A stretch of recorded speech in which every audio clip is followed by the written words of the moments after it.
सभी छात्राओं को मेरा नमस्कार।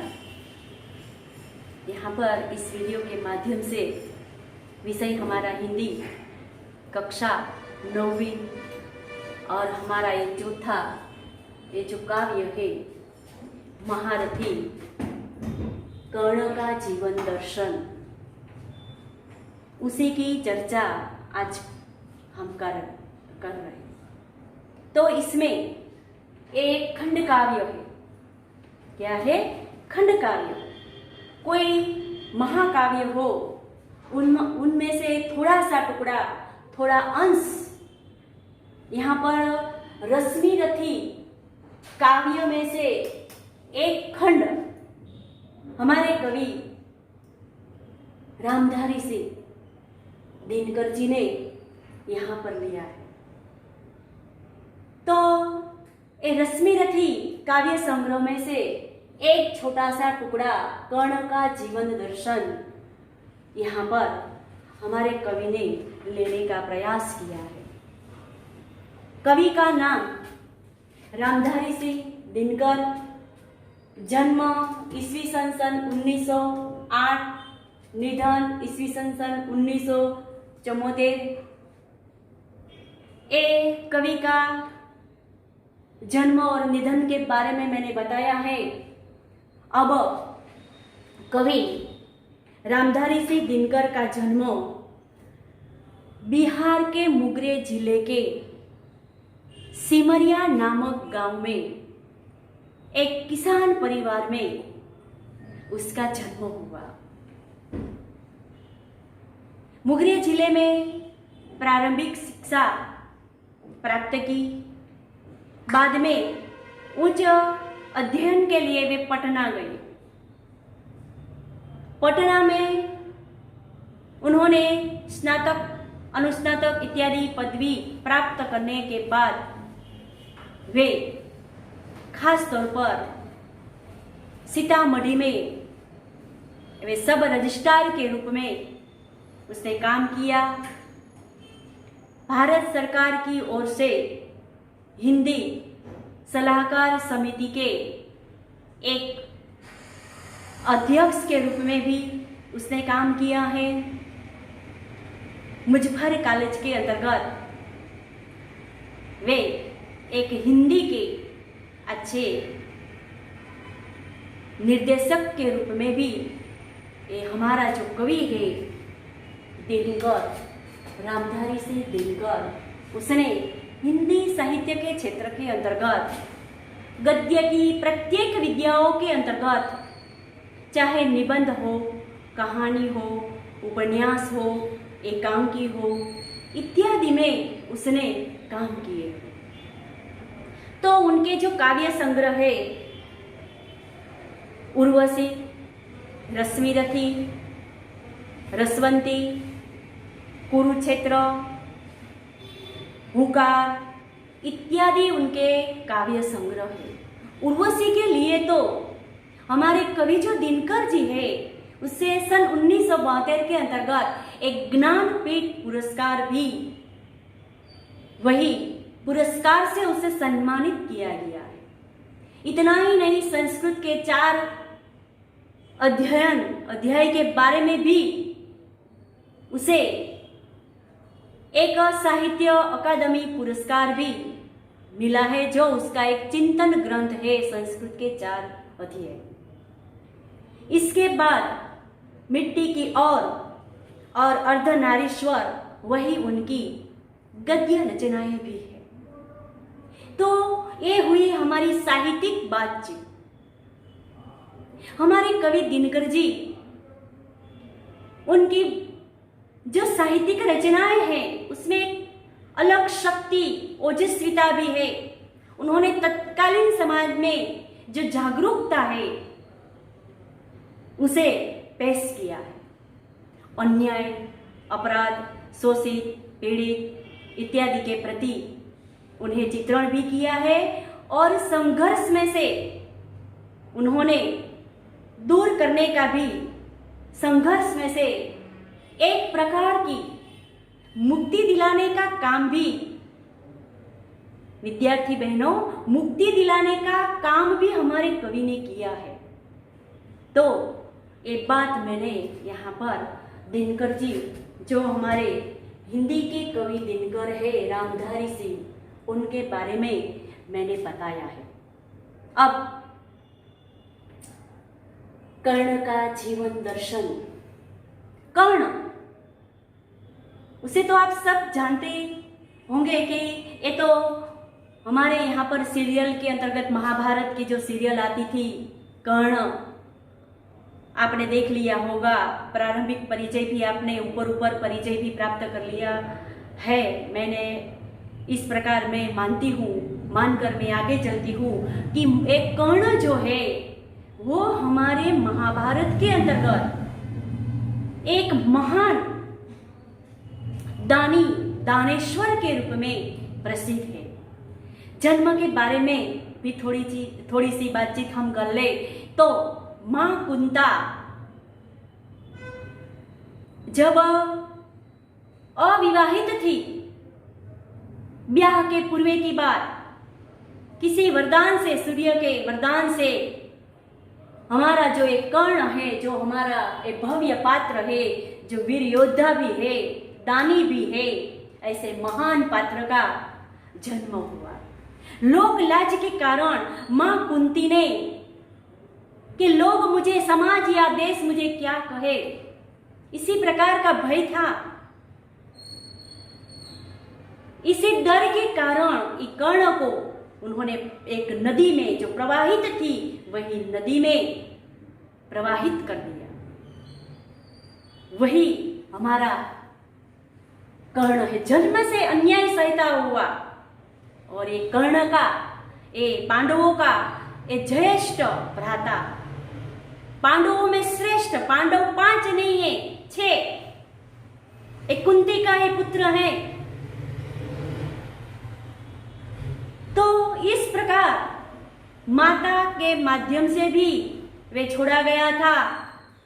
उसका पालन राधे नामक युवती ने, इसीलिए राधे नाम से भी उसे पहचाने जाते हैं। बाद में यहाँ पर रश्मि रथी में से एक कर्ण का जीवन लिया गया है। ये छोटा सा खंड काव्य है जिसमें हमारा माधव, आप जो हमारा कृष्ण है, वही कर्ण के पास आते हैं। इस कथा से प्रारंभ होता है। कृष्ण कर्ण को कहता है कि मैं राज्य का प्रलोभन दूं, तुम पांडवों के पक्ष में आ जाओ, राज सिंहासन, अनेक प्रकार की सुख सैया। लेकिन हमारा कर्ण मानने वाला नहीं है। वो तो अपने जो मित्र है, अन्याय और इस प्रकार जो कष्ट कर्ण पर थे, उसी वक्त मित्र ने उसे साथ निभाया था। वही मित्र का नाम है दुर्योधन। दुर्योधन के पक्ष को वे छोड़ने वाले नहीं है। वे अनेक प्रकार के प्रलोभन को ठुकरा देते हैं। ये वही काव्य का प्रारंभ, हमारा खंड काव्य रश्मिरथी महारथी कर्ण, ये रश्मिरथी में से लिया गया है और उसमें अनेक प्रकार के प्रलोभन दिए हैं। फिर भी हमारा ये दानेश्वरी, ये जो महान पात्र है, उसने किस प्रकार ठुकरा दिया है, उसी का वर्णन आज हम करने वाले हैं। तो ये माता कुंती का पुत्र है। पांडव 5 नहीं है 6 है। पांडव का ज्येष्ठ भ्राता है, भाई है, बड़े भैया है। तो इस प्रकार कर्ण के बारे में अगर हम जाने तो बरसों बीत जाए। इस प्रकार की दंत कथाएं भी प्रचलित है, लेकिन आज हम वे कृष्ण के प्रलोभन को, कृष्ण के साथ हमारा कर्ण बातचीत कर रहा है, उसी के बारे में आज हम देखेंगे। देखिए यहाँ पर काव्य, वैभव विलास की चाह नहीं, अपनी कोई परवाह नहीं, बस यही चाहता हूँ केवल, दान की देव सरिता निर्मल, करतल से जलती रहे सदा, निर्धन को भरती रहे सदा। यहां पर वैभव विलास की चाह नहीं, वैभव विलास, वैभव मतलब धन दौलत, विलास सुखोपभोग, चाह, इच्छा, परवाह, चिंता, करतल, हथेली, निर्धन धन रहे, निर्धन मतलब धन रहे। तो यहाँ पर जो पंक्ति में ये शब्दार्थ आए हैं, यहाँ पर मैंने निर्देश किया है, आपकी जो नोट्स है उसमें लिख लेना। वैभव विलास की चाह नहीं, चाह मतलब इच्छा। हे केशव, हे कृष्ण, मुझे इस प्रकार का वैभव विलास की कोई चाह नहीं है, अपनी भी कोई परवाह नहीं है, अपने जीवन की भी मुझे किसी भी प्रकार की कोई परवाह नहीं है। बस मैं तो केवल दान की देव सरिता, निर्मल, सरिता मतलब नदी, देव नदी हमें किसे कहते हैं? गंगा को। तो गंगा की तरह मैं पवित्र निर्मल हूं। जिस प्रकार हमारी गंगा नदी पवित्र स्वच्छ बहती है ना, उसी प्रकार मैं गंगा नदी की तरह मैं अपनी दान की ये सरिता बहाना चाहता हूं अपने करतल से। करतल मतलब हथेली। ये दान का प्रवाह झरती रहे सदा, हमेशा मैं दूसरों को दिया करूं अपने हाथ से, निर्धन को भरती रहे सदा। निर्धन जो रंक है, जो रंक अथवा धन रहे, ऐसे लोगों को मैं हमेशा यहाँ पर निर्धन शब्द दिया गया है, धन रहे, ऐसे लोगों को मैं हमेशा दान दिया करूं, यही मेरी इच्छा है। मुझे इस प्रकार की कोई वैभव विलास की चाह नहीं, इच्छा नहीं, मेरे जीवन में कोई परवाह नहीं, कोई इच्छा ही नहीं, बस दान की देव सरिता मैं बहाना चाहता हूं। तुच्छ है राज्य क्या है केशव, पाता क्या नर कर प्राप्त विभव, चिंता प्रभुत अत्यल्प हास, कुछ चाकचिक्य कुछ क्षण विलास, और वह भी यही गवाना है, कुछ साथ नहीं ले जाना। तुच्छ है, ये सब राज्य भी तुच्छ है मेरी दृष्टि से, राज्य भी तुच्छ है।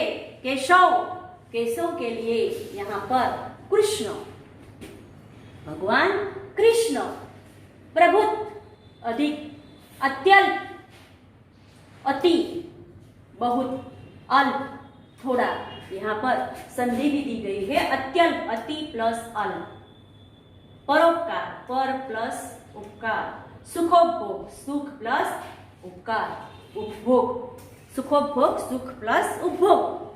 इस प्रकार यहाँ पर चिंता क्या है? राज्य तुच्छ है, पाता क्या नर कर प्राप्त विभव, मनुष्य संपत्ति पाकर, ऐश्वर्य पाकर सुखी नहीं हो सकता, वो तो तुच्छ है। चिंता प्रभु, चिंता अधिक, अत्यल्प बहुत थोड़ा, निंदा हास, हास मतलब यहाँ पर निंदा, हास निंदा, थोड़ा हंसी खुशी, निंदा उपहास ही मिलता है। चाकचिक्य कुछ क्षण विलास, चाकचिक्य चमक दमक, चमक, चाकचिक्य चमक कुछ क्षण के लिए है वो ते, लेकिन जीवन में सब कुछ तुच्छ है। हे केशव, हे कृष्ण, मेरे जीवन में सुख, धन, संपत्ति, ऐश्वर्य, ये सब कुछ तुच्छ है। वो तो क्षण के लिए ही सुख मिलता है, पर वह भी यही गवाना है। यहाँ इस जगत के अंतर्गत छोड़कर हम जाने वाले हैं, कुछ साथ नहीं ले जाने। जब हम मर जाएंगे तब हम खाली हाथ ही जाएंगे, लेकर भी नहीं आए थे, और जब हम जाएंगे, इस दुनिया से विदा होते हैं ना, उसी वक्त भी हम सब कुछ छोड़कर ही जाएंगे। इसीलिए राज्य का प्रलोभन मुझे न दे। हे केशव, मेरे लिए राज्य तुच्छ है। मुझसे मनुष्य जो होते हैं, कंचन का भार न ढोते हैं, पाते हैं धन बिखराने को, लाते हैं रतन लुटाने को। जग से न कभी कुछ लेते हैं, दान ही हृदय का देते हैं। मेरे जैसे जो मनुष्य होते हैं, कर्ण कहते हैं, वो कंचन का भार न ढोते हैं। कंचन, यहाँ पर कंचन मतलब भी सुवर्ण अथवा सोना होता है। तो मेरे जैसे जो मनुष्य होते हैं वो कभी सोने का भार न ढोते। पाते हैं धन बिखराने को, पाते हैं धन बिखराने, बिखराना मतलब बांटने के लिए ये धन प्राप्त करते हैं। रतन लुटाने, बहुमूल्य जो वस्तु है, रतन मतलब बहुमूल्य वस्तुएं जो है वो तो दान देने के लिए होते हैं। सभी जो रंग मनुष्य है, धन रहित जो मनुष्य है, उसे मैं बांट दूं, लेकिन मेरे जैसे जो मनुष्य है वो कभी सुवर्ण शैया पर वे सोते नहीं। जग से न कभी कुछ लेते हैं, दान ही हृदय का देते। कभी जगत के पास या दुनिया के पास से कुछ नहीं लेते, वे तो हमेशा सभी को बांटने, दान देते हैं, बांटते ही है। प्रासादों के कनकाब शिखर होते, कबूतरों से ही घर। महलों में गरुड़ ना होता है, कंचन पर कभी न सोता। प्रासाद, राजमहल अथवा ईश्वर का घर, कनकाब, कनकाब मतलब यहाँ पर दिया गया है कनकाब, सुवर्ण, प्रासाद, राजमहल क्या होता है तो के प्रासादों के कनकाब शिखर होते, कबूतरों के घर, सुवर्ण शिखर कबूतरों के घर होते हैं। महलों में गरुड़ न होता, कंचन पर कभी न सोता। कंचन मतलब सोना, गरुड़ सुवर्ण पर कभी सोते नहीं। सुवर्ण के शिखर पर कौन बसता है? कबूतर बसता वह कहीं पहाड़ों में, शैलों की फटी दरारों में। गरुड़ कहाँ बसता है? शैलों में। शैलों मतलब पर्वत में, फटी दरारों में, ये जो फटी हुई दीवार उसमें हमारा गरुड़ बसता है। धूप, आंधी, खुले आकाश के अंतर्गत वे विचरण करता है। वे कभी राजा के राजमहल में सोने के शिखर पर सोने वाला हमारा गरुड़ नहीं है। वो तो कबूतर है, मैं कबूतर नहीं हूं। हे माधव, हे कृष्णा, मैं गरुड़ हूं। होकर सुख समृद्धि के अधीन मानव होता नित तपक्षे। सता किरीट मणिमय आसन करते, मनुष्य का तेज हरण। नर विभव हेतु ललचाता है, पर वही मनुष्य को खाता है।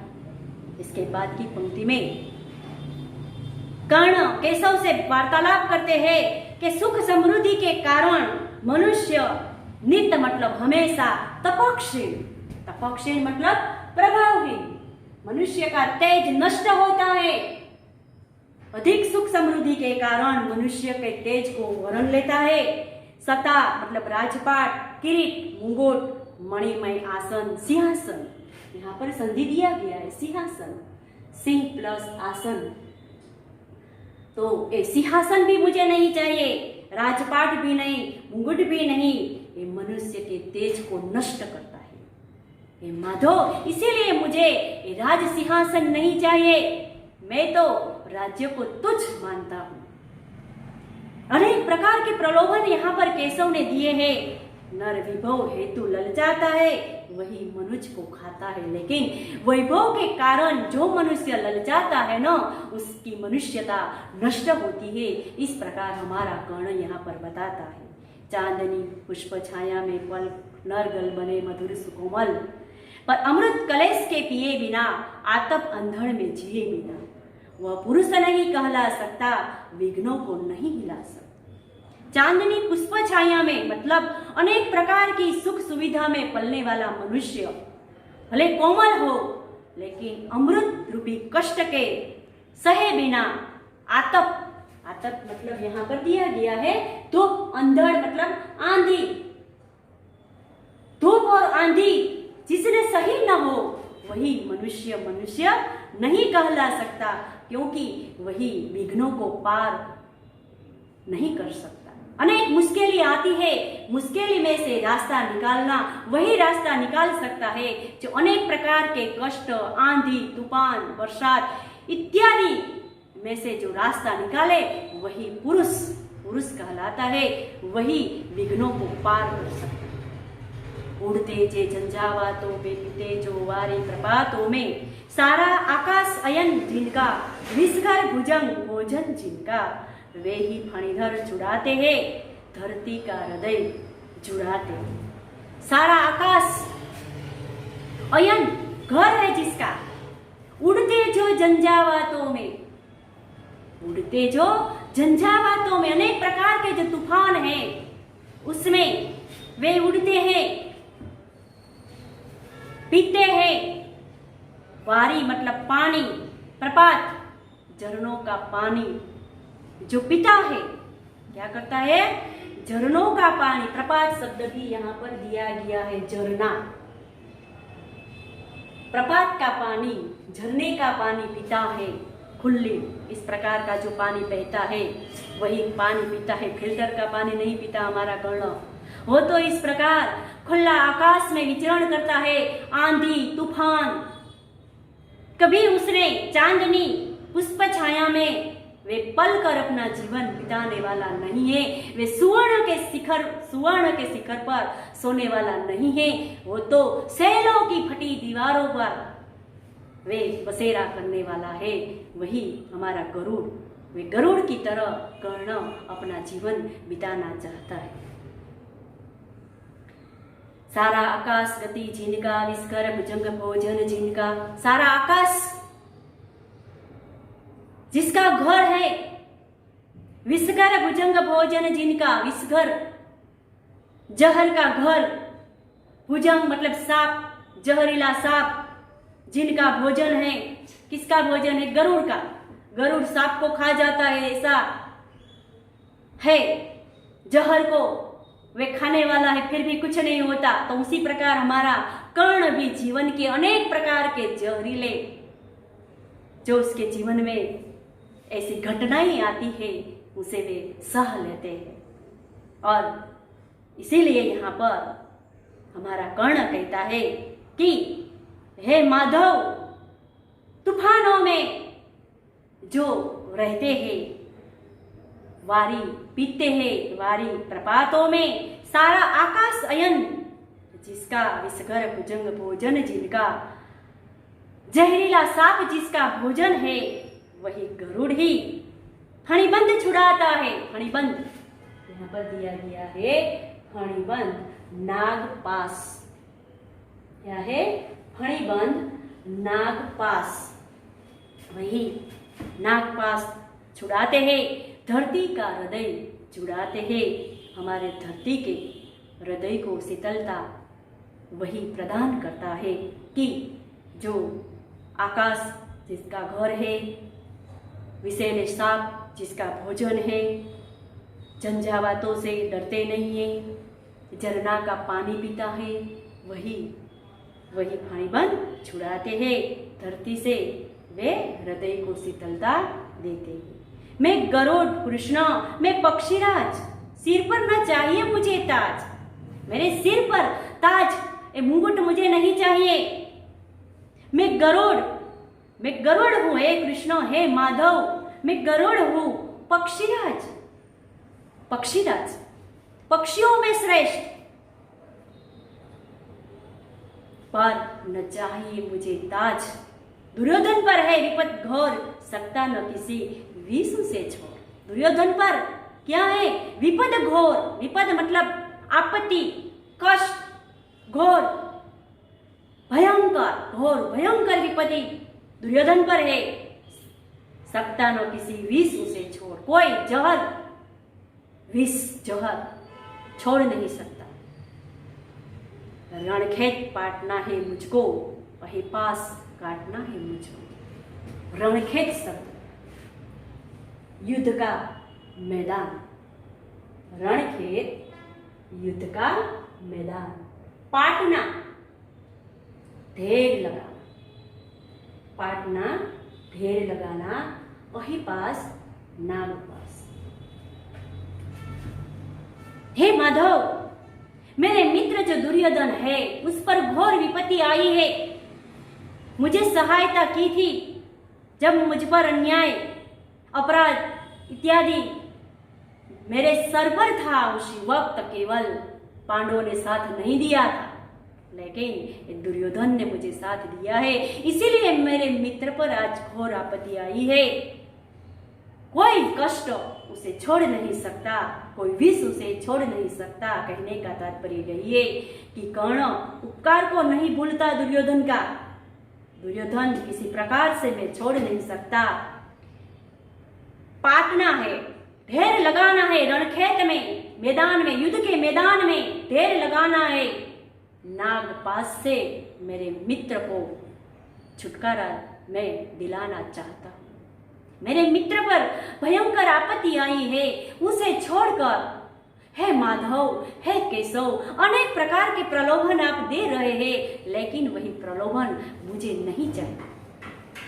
मैं तो सिर्फ अपने मित्र के साथ, उसका मुझे जो साथ दिया है, तो मैं उसे उपकार का बदला कैसे भूलूं। तो यहाँ पर हमारा एक काव्य पूरा होता है। और अब यहाँ पर काव्य के प्रश्न हम देखें। यहाँ पर एक निर्मल संधि भी है, निहिवत्ता मल, निर्धन निहिवत्ता धन। ये संधि भी हमारे कोर्स में है।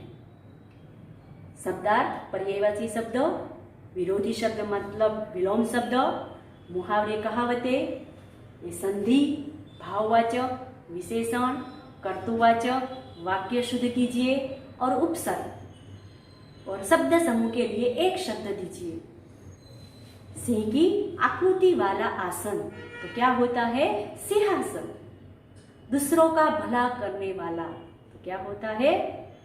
परोपकार। तो इस प्रकार शब्द समूह 10, व्याकरण के 10 मुद्दे हैं और लेखन में 3, गद्य समीक्षा, कहानी के अथवा में पत्र और निबंध। इस प्रकार 12 अंक का वही पूछा जाता है। 10 अंक का हमारा व्याकरण है। गद्य मतलब पाठ में से 14 और पद्य मतलब काव्य में से 14, 28, 10 और 12। इस प्रकार हमारा पेपर पूछा जाएगा। तो अब हम प्रश्न के बारे में देखें। तो विभव से क्या प्राप्त होता है? विभव से क्या प्राप्त होता है? संक्षेप में उत्तर दीजिए। तो के ढेर सारी चिंताएं, खुशी, निंदा, उपहास, इसके अतिरिक्त चमक दमक भी, लेकिन ये सब कुछ भोग विलास, ये सब कुछ क्षण के लिए होता है। विभव से हमें एक ढेर सारी चिंताएं प्राप्त होती है। धन संपत्ति किस लिए है? तो धन संपत्ति परोपकार के लिए, दूसरों के लिए, पर प्लस उपकार, दूसरों के लिए। सुख समृद्धि के अधीन मानव का क्या होता है? तो मानव का तेज दिन प्रतिदिन क्या होता है? होता है मानव क्या होता है? नित्य तपक्षीण।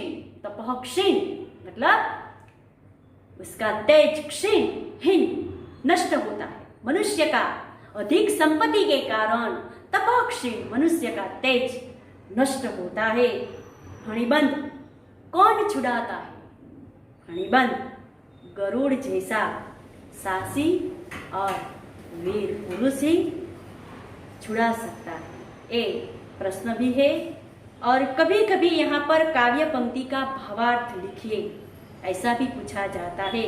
वैभव विलास की चाह नहीं, अपनी कोई परवाह नहीं, बस यही चाहता हूँ केवल दान की देव सरिता निर्मल, करतल से जलती रहे सदा, निर्धन को भरती रहे सदा। काव्य पंक्ति का अर्थ स्पष्ट कीजिए। कोई भी काव्य पंक्ति यहाँ पर रखी जाए तो उसका संक्षेप में आपको भावार्थ लिखना होगा। तो यहाँ पर एक काव्य पंक्ति का भावार्थ की बात मैंने बताई है। और भी यहाँ पर प्रश्न एक एक वाक्य वाले भी पूछा जाएगा कि गरुड़ कहाँ रहते? तो गरुड़ सैलों की फटी दरारों में। कबूतर कहाँ रहते हैं? तो के राजा के कनकाब शिखर पर, सुवर्ण के शिखर पर रहते हैं। तो ये बात हुई गरुड़ और कबूतर की बात बताई है। और यहाँ पर अधिक और प्रश्न भी है कि यहाँ पर सारा आकाश जिनका घर है वही गरुड़, सारा आकाश जिनका घर है वही गरुड़ अनेक प्रकार के झंझावातों से, अनेक प्रकार के आंधी तूफान सहकर वे दूसरों के कल्याण के लिए, वे ऐसे निर्धन लोगों को दान करने के लिए हमारा जो कर्ण है वे खुद क्या है, गरुड़ है। ऐसी बात यहाँ पर बताई गई है। तो यहाँ पर दानवीर, दान पुरुष का, दानी पुरुष जो है उसी का स्वभाव कैसा होता है। मोस्ट टाइम भी प्रश्न यही पूछा जाता है कि दानी पुरुष धन दौलत अपने लिए नहीं है, वो तो दूसरों के लिए सभी को धन बांटते हैं, कभी जगत से कुछ लेते नहीं, सभी को वे अपने हृदय का दान किया करते थे। हमेशा दान की देव सरिता निर्धन को भरती रहे सदा। जो रंग लोग हैं, जो गरीब लोग हैं, उसे वे दान देने में ही, दूसरों का कल्याण करने में, दूसरों का परोपकार करने के लिए, दूसरों की अच्छाइयाँ देखने के लिए ही हमेशा काम किया करते हैं। वे जगत से कुछ नहीं लेते हैं, वे जगत को देने के लिए ही आए हैं। इस प्रकार का भाव दानी पुरुष का स्वभाव ऐसा होता है। तो एक बात यहाँ पर हुई, ऐसे दानवीर का स्वभाव कैसा होता है उसी का वर्णन यहाँ पर हमें बताइए। तो आप यहाँ पर ऐसे परोपकार के लिए कौन कौन से कार्य कर सकते हैं उसके बारे में भी आप कर्ण जैसा बने, इस प्रकार की मैं अभिलाषा के साथ मेरा ये टास्क मैं यहाँ पर पूर्ण करती हूँ।